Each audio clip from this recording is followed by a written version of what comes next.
y a deux histoires un matin que je comprends pas. Ça fait pas de moi un niaiseux, même si je comprends pas. Être niaiseux, c'est ne pas chercher à comprendre. Alors, c'est ça qu'on va faire avec notre prochain invité. On va essayer de comprendre.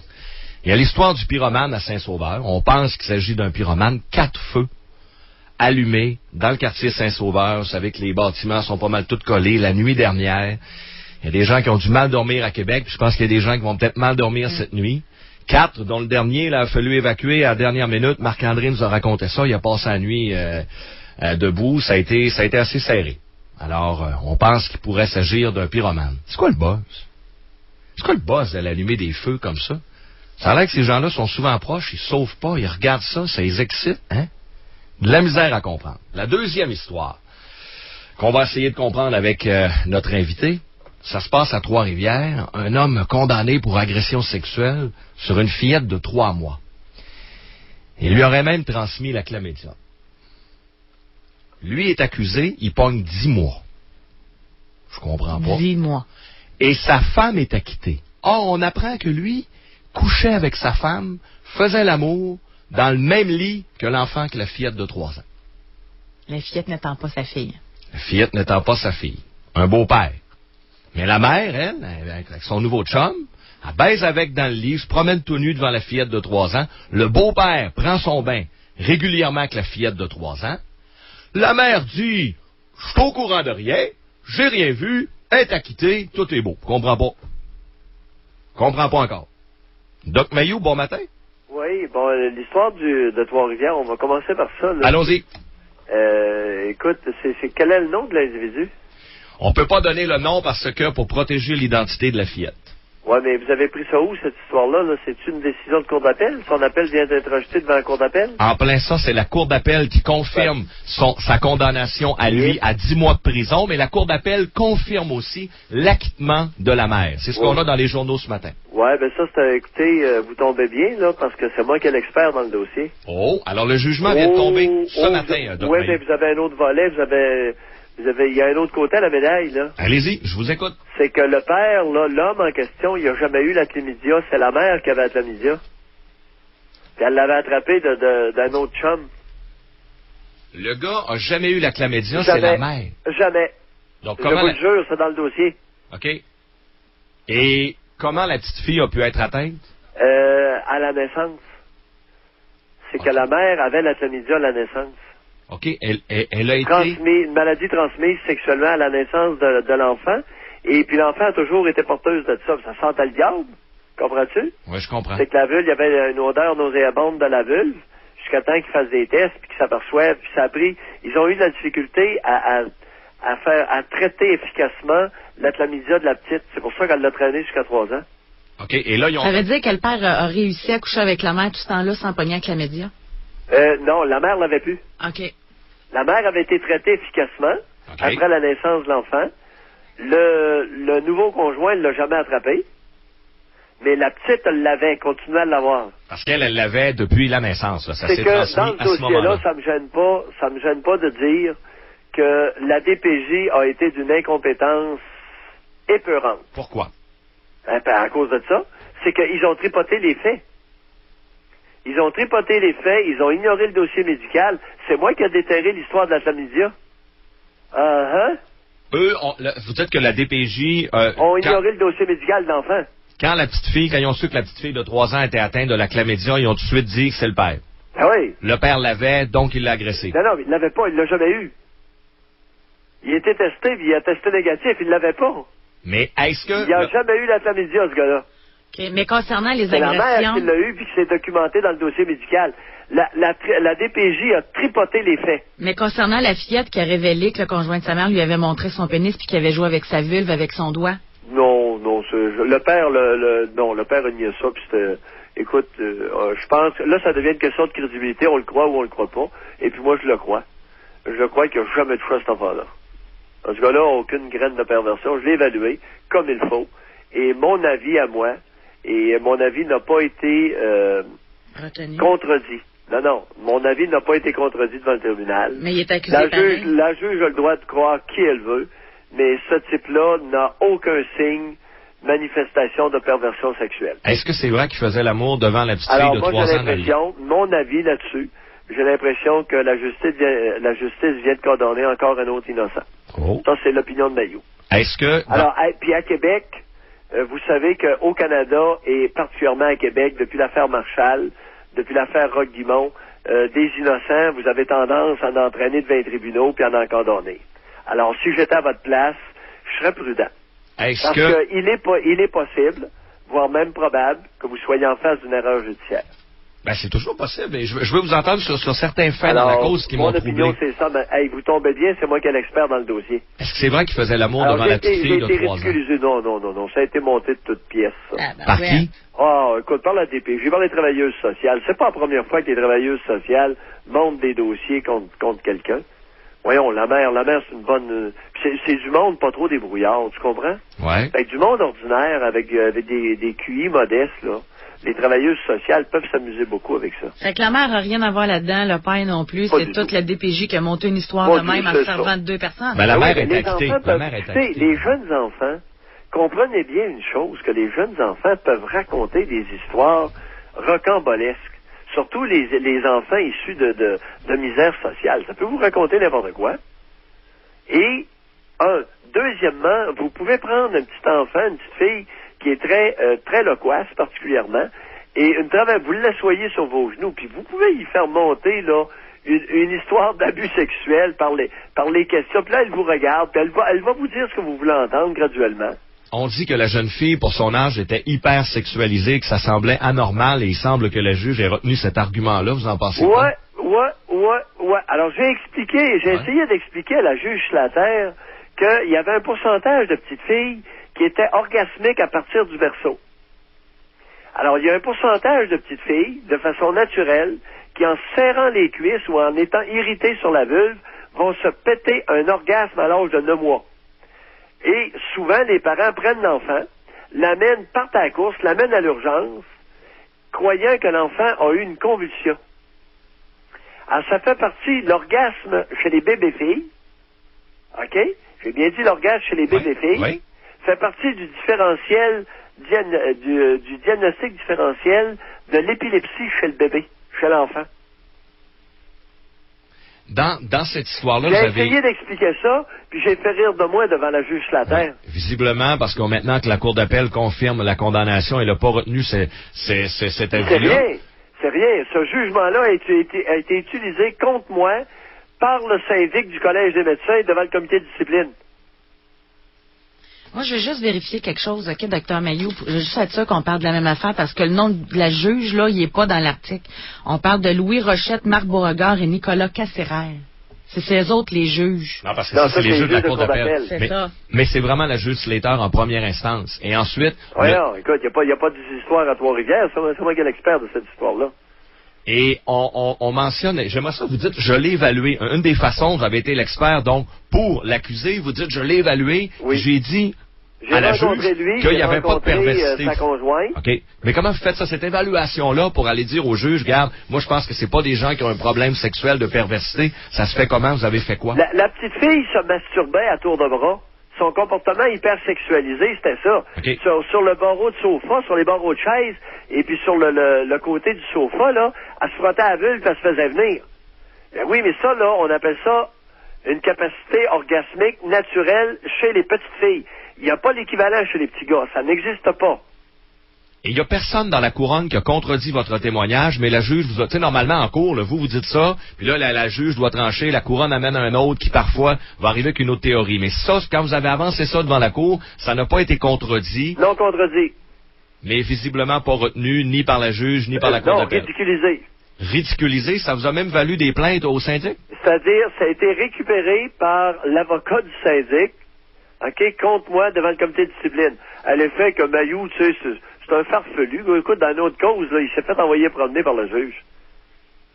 Et selon vous, on est en présence d'une erreur judiciaire?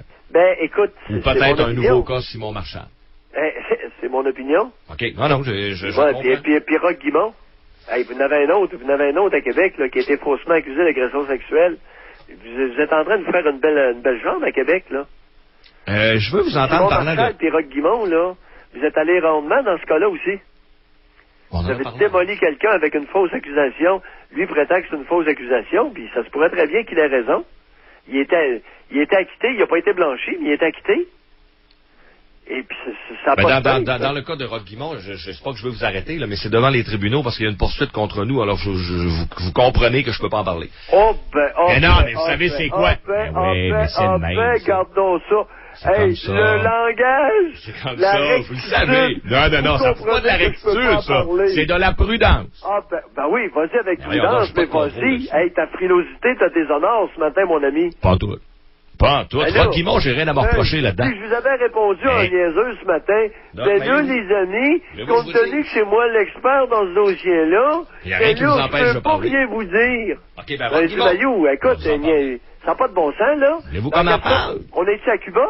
Voulez-vous qu'on en parle? Je l'ai défendu, Roch Guimond. Moi, j'ai toute lu la poursuite contre nous, je l'ai défendu. Fait que j'ai aucune gêne là-dedans. Mais c'est quand même, il nous poursuit pareil. Fait que dans ce temps-là, regarde, regardez une petite gêne. Oui, pour des raisons. Il y a des raisons. Ça se dit. Tu sais, ce gars-là, il a été démoli sur la place publique. Écoute, ils ont même, la police de Québec a même envoyé le SWAT chez lui. J'étais son psychiatre. J'étais en train de l'expertiser. Ils m'ont jamais appelé. Est-ce que c'est normal? Je veux vous entendre sur le pyromane de Québec, Doc Mayou. Allons-y. Avant qu'on se laisse 4 feux. Je m'attendais pas à ça, vous autres. Vous m'avez pris une chance que j'avais des culottes relevées. Ben non, mais c'est correct. Regarde, je pensais vous parler en tant que psychiatre, même si vous n'étiez pas impliqué dans la cause, puis je suis tombé sur l'expert de la cause, mais je le savais pas non plus dans l'article. Nulle part c'est mentionné que vous avez été expert dans cette cause-là. Ont le droit de rire. Les juges ont le droit de se moquer du monde. Les juges ont le droit de ridiculiser un psychiatre. Mais le psychiatre, j'ose espérer, devrait avoir le droit de répondre sur la place publique, parce que son jugement à la juge Slater a été public. Oui. Hein? Elle s'est payé une traite à mon égard. Et je ne crois pas avoir été disgracieux ce matin. On est d'accord là-dessus? Absolument. Non, vous avez donné votre opinion. Mais ça amène à réfléchir. Moi, je suis fessée. Sérieusement, là. J'espère que vous êtes fessée. Juste pour revenir, J'espère que vous êtes inquiets parce qu'on est proche de Cuba, les copains. Non, mais ce que je veux dire, là, sur ça, quoi je t'atterre, là, c'est sur le fait que la DPJ a monté un dossier, que ça soit ramassé en cours, puis que peut-être là-dedans, un homme, là, que ça va y rester toute sa vie, cette étiquette-là, là, d'agresseur d'enfants, là. Tu sais, c'est épouvantable, sérieusement. Il m'a appelé avant-hier. Ah ouais, le gars? Oui. Comment est-ce qu'il fait? Il m'a appelé. Écoute, il était dévasté. Est-ce qu'il va aller en appel? Parce que là, il peut aller à la cour d'appel, il reste la Cour suprême après? Non, c'est du monde sur l'aide sociale. OK. Je vous pose la question parce que ça se peut, là. Non, écoute, c'est du monde sur l'aide sociale, là. OK. Ça n'a pas de sens, fait que sur l'aide sociale ou à petit salaire quand il travaille, puis tu sais, en plus, il y avait eu un accident d'auto, puis il a fait un accident, il a capoté en auto, puis il y avait une commotion. C'est vraiment, là, tu sais, c'est facile pour une organisation, puis je le sais, je le vis avec le Collège de médecins, c'est facile pour une organisation au Québec de s'attaquer à un individu. Mais savez-vous ce que je trouve plate, puis où je rejoins José un peu, Doc Mayou, vous allez me comprendre, où là aussi, moi, je peux être fessé. Tu sais, dans la vie, là, nous autres, on n'est pas là. Moi, je peux pas évaluer chaque cas, chaque accusé, les rencontrer. On n'a pas non plus les outils, les connaissances, et on doit, comme citoyen, puis moi, je suis en train de perdre mes repères de plus en plus, puis ça, c'est pas nouveau, là. On doit, comme citoyen, si on n'est justement pas à Cuba, se fier sur certains organismes, surtout comme la DPJ, avoir une espèce de préjugés favorables que ces gens-là sont supposés être experts, pas monter de dossier, pas essayer en général, puis la justice à être correcte, que ce soit la police, que ce soit les enquêteurs, la DPJ. Or, et ça je vous le donne, on a dans le passé plusieurs histoires troublantes qui font en sorte qu'à un moment donné, on ne sait plus à qui se fier. Je sais pas si vous me suivez, là. Tu sais, moi, dans le journal, le matin, je prends ça, j'ai pas de raison, j'ai tous les éléments pour dire, et c'était ça mon alignement, hey, 10 mois, c'est une sentence bonbon, ça n'a pas de bon sens, il a donné à Clamédia une fille de 3 ans. Là, vous m'arrivez avec votre opinion, vos points, vos affaires. Moi, je pense que ça devient mêlant un peu, là. Savez-vous qu'est-ce qui me rend... Oui, je continue dans le même... Il y a un élément. Je pensais que José t'allais l'amener. C'est que dès qu'il y a une petite fille qui est orgasmique à partir du berceau, et qu'elle développe, évidemment, écoute, elle se masturbe devant le monde. Bon, elle se passe le doigt, puis là, paf, elle se pète un orgasme devant le monde. C'est sûr que c'est gênant. Et quasi à chaque fois qu'il y a une fillette qui est orgasmique, OK, qui est capable d'avoir un orgasme, on soupçonne toujours un abus sexuel. Et c'est les femmes qui deviennent folles. Quand est-ce que vous allez comprendre qu'il y a un petit pourcentage de fillettes, de bébés-filles, qui peuvent orgasmer en serrant les cuisses à partir du berceau? Ouais, mais ça, c'est... Je ne sais pas pourquoi. Ouais. La nature, on dirait qu'elle en a échappé une. Elle a échappé une barrière, là, puis il y a un pourcentage de fillettes, puis ces femmes-là, généralement, sont adultes, n'osent jamais en parler. Les mères qui ont une fillette qui est orgasmique sont mal à l'aise. J'ai été consulté à plusieurs reprises dans ma carrière à ce sujet-là. J'ai beau le dire, le répéter, et là, j'étais devant une juge, devant une avocate de la couronne, devant les dames, les travailleuses sociales. Puis là, ils me regardaient comme si, là, je venais de sortir une hérésie. Non, mais moi, vous dire, regarde, vous-même, vous les connaissez, les statistiques de femmes qui ont des vrais orgasmes, là. Fait que si la mère, elle n'a pas d'orgasme, elle peut pas comprendre que sa petite fille en ait, là, en partant. Puis juste pour soutenir ce que vous... Au moins, j'ai un élément... J'aurais aimé ça avoir pu jouir de cet élément de compréhension-là dans le tribunal. Mais juste pour soutenir ce que vous dites, là, dans l'équipe du matin élargie, là, on n'est pas beaucoup, là. Ben, pendant que vous parliez de ça, il y en a 2 de la gang qui ont dit « Ah, ben moi, ma sœur, elle faisait ça. Ah, moi aussi, ma sœur faisait ça. » Fait que juste dans la petite équipe d'ici, là, il y en a 2 qui sont capables de dire ça, là. Fait qu'effectivement, ça se peut. Mais l'autre point que je veux amener, ça vous sait quoi qui est décourageant? Hey, c'est comme si j'inventais une histoire. Moi, là, lorsque j'arrive avec des points en cours, puis je me fais ridiculiser par la juge, j'aime pas tellement ça. Tu comprends? Oui. Ouais. Mais Dr. Mailloux, madame la juge, là, elle a des connaissances juridiques, mais ça donne que l'expert du comportement humain, OK, c'est moi, et j'ai un maudit bout d'avance sur elle. Mais la DPJ... entendu sur ce point-là? Mailloux, la DPJ, eux autres, là, tu sais, qu'il y a des gens qui nous écoutent à matin qui soient surpris, là. Moi, je peux un peu les excuser, mais la DPJ, quand vous avancez cette théorie-là, quand eux sont conscients que cette petite fille-là a un comportement hypersexuel, ils n'ont pas ces outils-là que vous avez, que ça se peut être une fille qui souffre, ben là, je dis souffre, mais qui a cette problématique-là, qui présente... C'est pas une problématique, c'est une affaire naturelle. Voilà. Ouais, je vous suis. Comment ça que la DPJ... C'est une chanceuse, sérieusement. Comment ça se fait que la DPJ... Puis là, à toutes les mères qui ont des fillettes comme ça, vous lui dites simplement de faire ça dans sa chambre. C'est ça. Voilà. Il n'y a rien d'autre à faire parce que... Mais la DPJ est pas... Il y a 2 choses à faire. Attendez un peu, là. Oui, allez-y. On va en parler parce que la plupart des mères deviennent en détresse. Quand ils ont une petite fille de 3, 4, 5 ans, là, qui se branle, qui arrive un homme, et puis qui va se branler sur la cuisse du gars, ça peut être assez gênant, merci. OK? Alors, 2 choses. On invite l'enfant à faire ça dans sa chambre. Deuxièmement... Sans la chicaner et la traumatiser, là. C'est ça. Deuxièmement, c'est que plus elle va s'ennuyer, plus elle va se masturber. Alors, stimulez-la autrement. OK. Alors, si elle est bien, c'est sûr que vous allez devoir, c'est une enfant que vous allez devoir prendre beaucoup soin, de vous en occuper beaucoup. Parce que si elle n'a rien à faire, je comprends, si elle n'a rien à faire... Elle va te lisser la main dans sa petite culotte, puis elle va se digner le clitoris, je vais monter à vous le dire, puis elle va se péter un orgasme devant vous autres. C'est assez impressionnant, merci. Pourquoi la DPJ ne savent pas ça? Pourquoi eux n'ont pas ces outils-là? C'est un peu ça, là, vous nous racontez ça. Voilà, t'as pas écouté ta consoeur, là, ta collègue, là. Elle l'a dit tantôt. Une travailleuse sociale qui est anorgasmique, qui n'est pas capable de se péter un orgasme, tu ne fera jamais coller ça. OK, je comprends. OK. Et une travailleuse sociale dont le dernier orgasme remonte à il y a 10 ans. Oui. d'y faire comprendre qu'une fille de 3 ans peut avoir... Ouais, non, je comprends. OK. Donc, ça ne leur rentre pas dans la tête de par leur situation personnelle. Ils sont un peu biaisés, influencés. Mais permettez-vous qu'on aille plus loin, là. J'ai un point, je veux vraiment parler, puis je sais que le temps, il est pressé, là. Lâche-toi. C'est que, moi, ce que je trouve déplorable dans cette histoire-là de ce matin, là, c'est que il y a des femmes, OK, qu'on traite de tout et non parce qu'ils restent quand même avec leur mari agresseur d'enfants parce qu'ils l'aiment. Mais là, avec ce qu'on a appris ce matin, comme quoi que ça se peut, un mauvais jugement, un dossier monté, comment tu te trouves là-dedans? Comment tu te situes si tu peux plus savoir qui croire?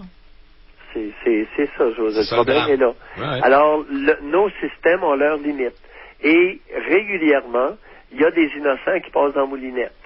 Doc Mailloux, il nous reste environ 2 minutes. Je veux vous entendre. Il y a un pyromane qui frappe à Saint-Sauveur. Souvent, je vous ai d'ailleurs déjà entendu là-dessus. Moi, je comprends pas le bas. Ça a l'air que le feu, ça peut même les exciter sexuellement. C'est quoi le problème des pyromanes? Qu'est-ce qui se passe dans leur tête et qui les pousse à faire ça? Okay. Chez les pyromanes, dans ma carrière, 2 sortes.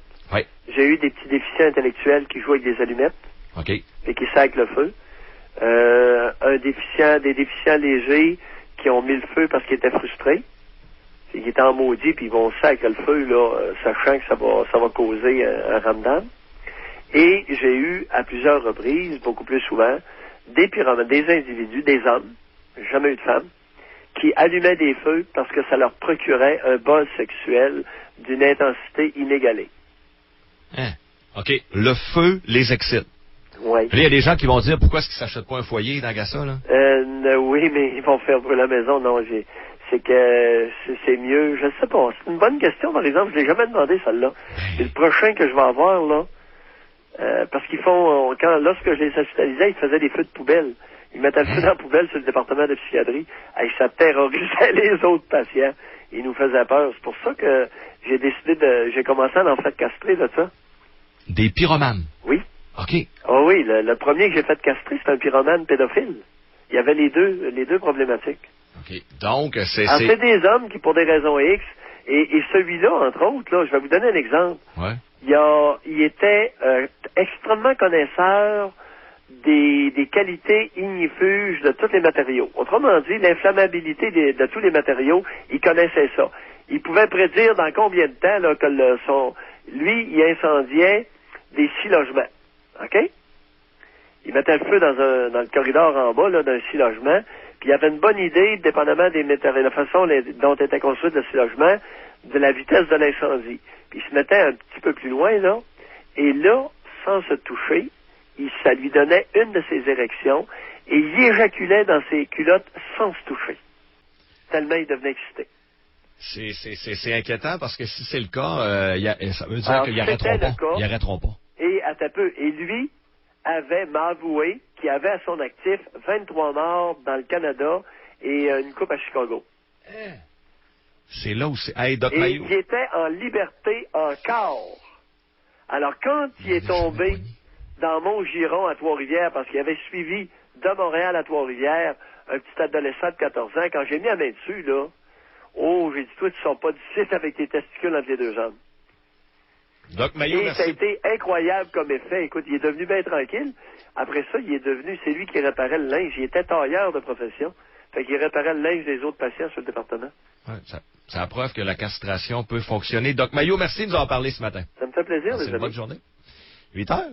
Encore une fois. À chaque fois qu'on l'appelle, il se passe de quoi? C'est pas vers ça qu'on s'enligne. Moi, un matin, je m'enlignais, mais on va dire sur quoi je m'enlignais.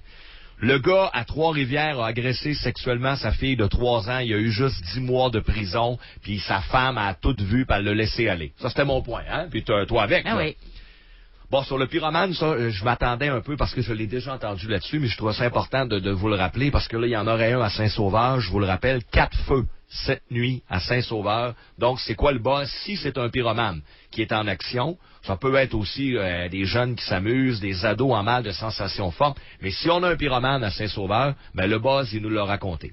Mais concernant Trois-Rivières, là, il nous enligne autrement. Le Doc Mayou a été l'expert dans ce dossier-là. Il dit que le gars est innocent et que c'est une erreur judiciaire. Selon lui, dès le départ, le comportement hypersexuel de la jeune fille a fait en sorte que les travailleurs sociaux de la DPJ ont erré parce que la fille, effectivement, se masturbait un peu partout. Et selon le Doc Mayou, ça peut être uniquement dû à une cause naturelle. Elle est née comme ça, hypersexuelle. C'est comme ça. Ça n'a rien à voir avec une agression du père qui, selon lui, vient d'être faussement accusé. Alors, studio à commercial fm93.com si jamais vous avez des commentaires là-dessus. C'est spécial, là. Qu'est-ce que t'en penses? Moi, c'est l'histoire de la chlamydia qui me... Ben, il dit que le gars l'a jamais eu, donc il n'a pas pu le transmettre. Médicalement, il l'a jamais eu. Et quand il a rencontré sa femme, qui elle l'avait, puis elle l'a transmis à la naissance au bébé, la femme était déjà guérie. Alors, la femme était guérie, elle a couché avec, il a la chlamydia pendant qu'elle était enceinte, parce que quand tu deviens enceinte puis tu passes tes tests, tu passes un test de chlamydia. C'est une des premières affaires qu'ils font. 8h, tu vois, le dossier s'alourdit encore. 8h02, au FM 93, la pause. Météo, actualité, faits divers, circulation, on vous livre l'essentiel. Au retour de la pause, c'est Bouchard en parle, au FM 93.